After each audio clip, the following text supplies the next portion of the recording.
is incredibly exciting. I know the things that are coming up, and I can barely contain myself because I know what you're about to see. I know that you wait all year for this. You spend a lot of resources and money and time to come here. I know you waited outside all night, and I can promise you today, Comic-Con 2017 Saturday, you will absolutely not be disappointed by any stretch of the imagination.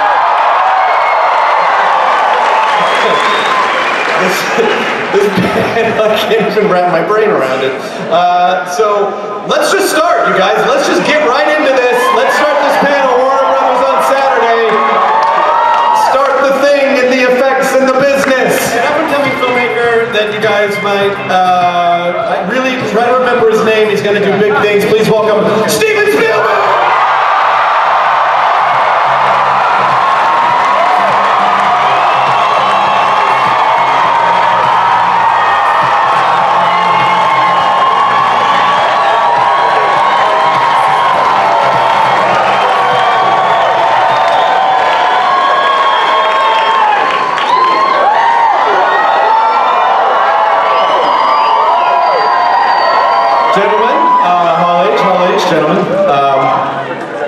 Steven, you must have been to Hall H before. You've been in here before, haven't you? You've been here twice before. Are there microphones? Twice. Oh, good. Excellent. Ernest, you and I are almost exactly the same age. Your book was essentially a diary of my life. Can you just talk about what this means to be here on stage at Hall H with Steven Spielberg, who has directed your movie? Wow, that's a tall order. Well, like I'm sure a lot of people in this room, I grew up watching this man's movies and studying them, and they're kind of woven into the fabric of my DNA. I learned to become a storyteller from this guy, and so it's been the most amazing and gratifying experience of my life. And Steven, can you talk a little bit about the virtual world that you've created? Any challenges that were different than other things that you had worked on before? Well, the virtual world was amazing. When I read Ready Player One, when I read Ernie's book, it was like the most amazing flash forward and flash back at the same time to a decade that I was very involved in, the 1980s, but to a flash forward about a future that I think is out there awaiting all of us, whether we like it or not. And you know, the creation of a virtual world took almost 2.5 years of preparation to result in what will result at the end of March of next year. And when you read the book, did you instantly feel challenged by this? I mean, do you still feel challenged at this point in your career? I mean, do you ever just wake up and you go, "It's Steven Spielberg"? Oh, that's a mirror. Like, does it ever? Well, I read the book and I said, they're going to need a younger director. It was really, it's more than you could ever imagine. Ernie's imagination in taking all of us where you took us. And I had no idea at first how I was, as a filmmaker, going to get any of you there, but he was the guide, he was the handbook for doing that. Excellent. So I assume because this is Hall H, because it's Saturday and you're here, do you have some footage that you can share with your teaser of sorts? Yeah, we have a little footage. It's not like a 5-minute production reel, but we have a little footage which I'm really proud of, which will just give you a slight taste of things to come. Excellent.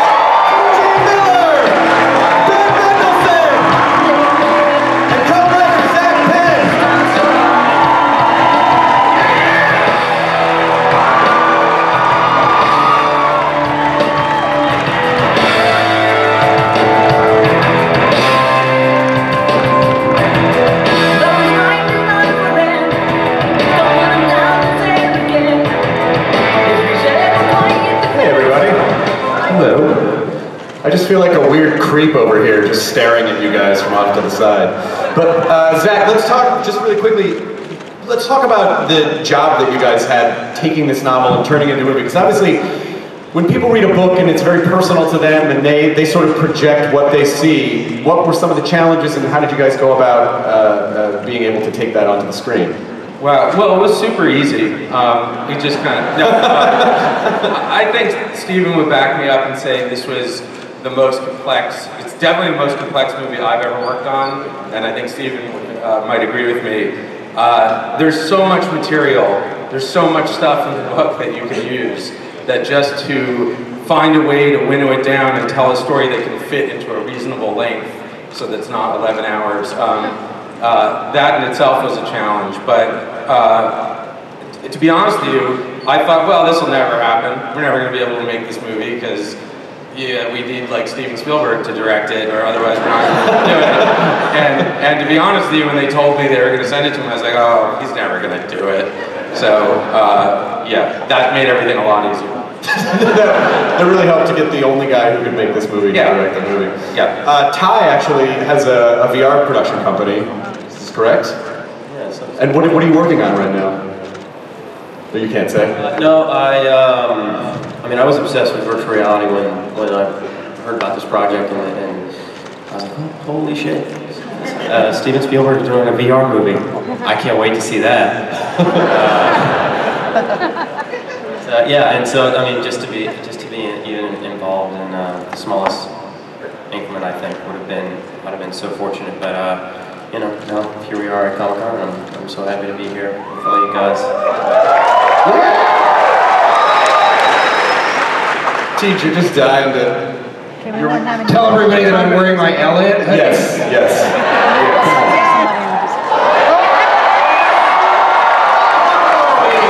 Steven Spielberg, and I always refer to him as full name. Steven Spielberg will, he doesn't like to reference like in a meta way his own movie so much, so I dressed up as sort of with Back to the Future shoes. I did the whole thing. I'm in the spirit of Comic-Con. I feel so stupid because I just wore a Jurassic Park patch and I'll be like, he's gonna love this, and then you're like in 9 characters. Because I feel shamed. This isn't even. It's not even a real. I took it up, yeah. The head of Warner Bros. Was like, Jurassic Park, huh? I'm like, it was for Steven! So, I just threw it in the audience there. Olivia, we're going to talk a little about how most of the characters in the film have a human version and an avatar, so can you talk a little bit about the creation of those 2 different types of characters? Yeah, it was really fun. I mean, these avatars are sometimes the idealized version of themselves or a completely different creation. So kind of working with that duality in mind, because some of us in motion capture, we had to adopt different characteristics and different physicalities. So to work with that was really fun and interesting and unlike anything that I've had to do before. And a challenge for us all, I would say, just becoming better. So for Ernest, because this book came out about 6 years ago, and were you surprised? I mean, is this so surreal? And are you surprised at how close you are to this vision? And is this the vision that you imagined when you were feverishly typing away? Is this what you saw in your head? It's better than that. You know, the whole time I was writing the book, I assumed it could never be a movie because of all the different. I kind of wanted to mash up pop culture and pay tribute to everything in pop culture that I love, and I assumed that it could just never work as a film. But that's why I was so gratified when I think really the only 2 guys who could have made this movie came on board. Zak's work is a big influence on me. He wrote Last Action Hero, which is one of my favorite films. And kind of the first movie where a movie fan gets trapped inside a movie and uses their movie knowledge, to survive. And so, and I just had the best experience with the adaptation. But as far as like virtual reality coming about, that's what's amazing to me about this film. This movie is going to expose so many people to the concept of virtual reality that I think it's going to change the speed with which virtual reality is adopted by our civilization. It's really that's the power of movies. So it's really exciting. Last Christmas was the first Christmas where you could buy virtual reality headsets, commercially available. So it's weird to have this all come about at the same time. I can't imagine why people in today's day and age would want to escape actual reality. I mean, there's no reason that I can think of, but I guess if the kids like the VR. Ben, do you have any stories, anything that was fun for you about working on the movie and working with Steven? Nah. Okay, good. Everyone just needs Hi. I love you guys.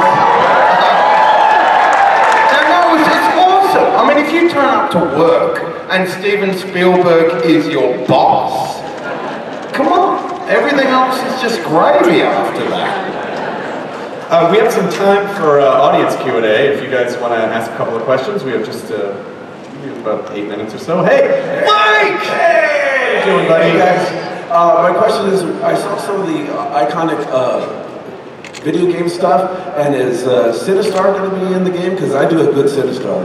I love that. Sinistar. Yeah. I don't know if Sinistar made it in, man. But you could probably see one of the ostriches from Joust in the teaser exploding and turning into an egg. There's so much video game stuff, classic video game stuff hidden in this movie. It's going to make you happy. Well, nothing's stopping you when you watch the movie from just sitting there and going, I am Sinistar. Like, you can totally just do that. Good to see you, man. Hey, what's your name? My name's Luis. What's your question? So my question is for the author. Just when you wrote the book, this was before VR became a very popular thing. So how does it feel knowing that VR is pretty much becoming what it almost is already? It's really. No, it's not. There's a guy right behind him that everybody wants to hear a question from that guy also. So he should go right after him. So nobody's loud. Go ahead. I'm sorry, what was your question again?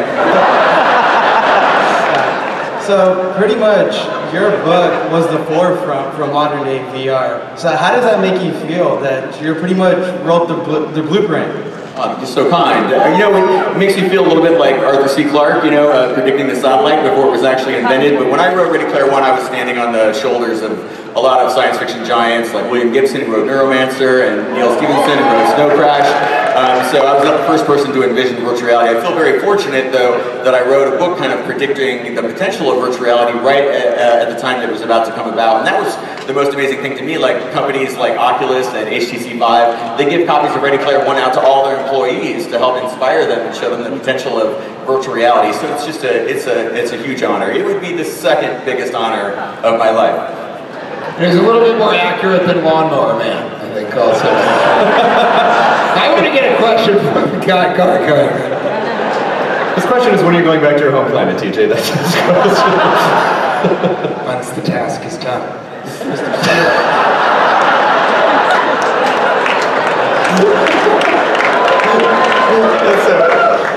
Mr. Spielberg, how many times did you read the book before you took on the project, and what stood out the most to you? That you said, I gotta do this? Will they let me get away with that? Please. Will they let me get away with putting some of my own movies in this movie and not be vilified for some kind of grand act of, you know, grand larceny of vanity or something like that? Because so many of the iconic moments that were chosen by Ernie happened in the era of the 80s that I was very much involved in. So, you know, I had to leave a lot of myself out, or, you know, I would have had to defer to another director. But for me, the thing that really made me want to tell the story, more than anything else, was the amount of, the kind of world that 2045, 44 gives to people, which is so dystopian and so much, people are leaving the country, and all of a sudden virtual reality gives you a choice, gives you another world you can exist in, and you can do anything in that world, anything you possibly could imagine, because there are haptic suits that haven't come on the market yet that give you a kind of feedback that approximates touch, sensuality, and pain. And so that interaction between real life and virtual life by the third act of this movie is almost non-existent. And that in the book is what made me want to jump into the movie. Excellent, thank you. I think we have time for one more question. Hi. My question's for Mr. What? Wait, hang on. What are you guys awing about? Because the guy in the back? You want the guy in the back to ask a question? All right, I'll tell you what. If you're good and you pay attention to this man, I will let the man behind him ask the final question on this panel. But if his question is no good, that is on you. Do you understand this? A lot of pressure back there. All that hand waving better yield an amazing question to everybody. All right. What's your question? All right. What exactly got into the brainstorming behind, like from the footage you saw like we saw DeLorean and the Tron cycles, like what exactly, like, was the inspiration for you to be like, I want this thing and this thing right next to each other for that scene? Well, a lot of it's in the book. I own a DeLorean. I drive a DeLorean because of this. When I first met Steven, I brought the glove box lid of my DeLorean to the meeting and pulled it out and asked him if he would sign it, and he did. And then I asked him, have you ever signed a DeLorean before? And he said, no. I said, do you know who the only guy in the world with a Steven Spielberg signed DeLorean is? This dude. That's why it's so amazing that it ended up in the film. But a lot of it, a lot of things that are maybe major events in the book will only be mentioned briefly in the movie or be in the corner of a frame, but all of it's still in the spirit of this in the book. And that was one of the most fun parts of the production for me, was hearing Steven and Zak and other people on the cast come up with ideas of things to insert in the film. And then because it's Steven, most of them said yes, and so they ended up like, how amazing is it to see the Iron Giant, The Iron Giant is a real major player in the story. So I'm going to let this guy ask a question, but I also want to give a shout out. If you haven't read Ready Player One, you absolutely should, or listen to the audiobook, which is narrated by my dear friend Will Wheaton, and he does an amazing job. So he doesn't want to answer the question? So you just want to sit back there and kind of co-host. I'm totally up for that, my friend. You can sit back there and co-host as much as you want. That's all the time we have for questions. I would like to thank everyone up here. Ready Player One opens March 30th, 2018.